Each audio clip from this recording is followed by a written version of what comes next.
Hello, everyone, and welcome to this episode of Meet the Expert. Today, we're talking with HiTouch Business Services coffee expert, Jack Lumpkin. Jack, can you give us a little background about yourself and your knowledge of the space?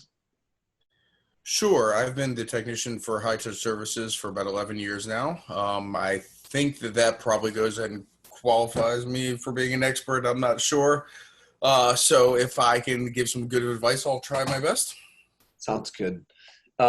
So let's just take a few minutes today and talk about some of the most common questions you get about the maintenance and care of office coffee machines. Now, I know that you deal primarily with business offices, but I imagine that some of these questions and their respective answers can come in handy when it comes to your home coffee machine too. Is that correct?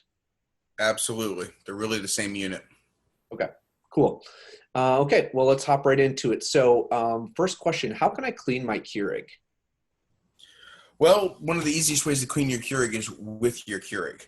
Now, you do not want to use any chemicals on that machine that are not approved. So really about the only thing that's non-biological out there is simple green. So you can use whatever you want on the outside of that machine to clean it. Any sort of degreaser, disinfectant is fine. So that'll clean your handle down, that'll clean your screens down. But as far as the inside of that machine, really just stick with 192.5 degree water and a non-biological like simple green. So really that water and rubbing it down will pretty much bring that machine back to brand new. Okay, cool. And I think probably one of the other questions that I think people would ask as a follow-up to that is, can the needle transmit from cup to cup? It does not. As a matter of fact, there's two needles that are going to go ahead and puncture that cup. The top needle, if you look at the top of a K cup, you'll see that it's a shiny aluminum foil and it's got a plastic coating on there. And the actual bag that holds the grounds is inside there. So the needle that punctures the top still is not touching anything. It disperses the water into the bag. It goes ahead and saturates the bag of grinds, then goes ahead and extrudes out the bottom needle, which also cannot touch anything. So as it punctures the plastic, no matter where your fingers are on there, it still has nothing to do with the pouch of grinds inside. Okay, cool.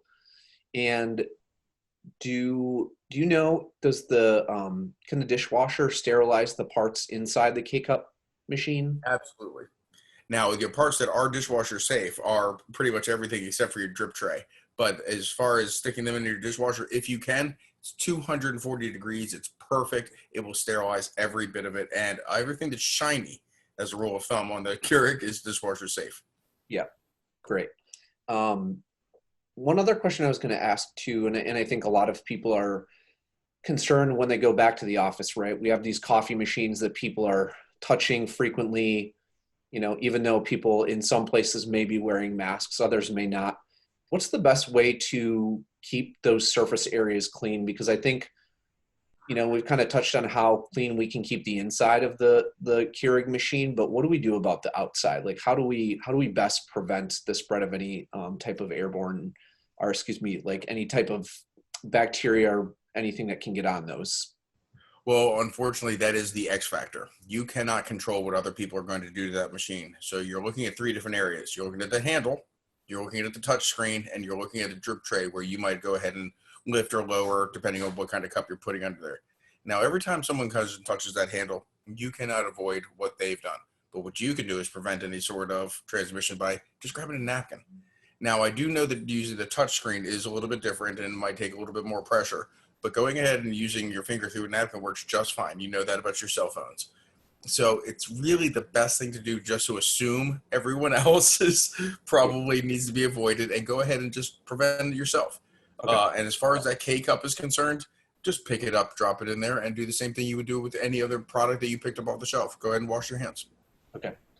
Sounds good. Well, thanks for taking some time with us today to share your insights and knowledge on ways that we can keep our coffee machines safe and clean. My pleasure. Yes, again, don't forget the water inside of there will sterilize anything. And if there's any question, just wash your hands and rinse the next one out. Sounds good. Well, thanks a lot, Jack. Thanks everyone for joining us today for this installment of Meet the Expert. We look forward to seeing you for future episodes of the series. Stay happy and healthy, everybody. Take care.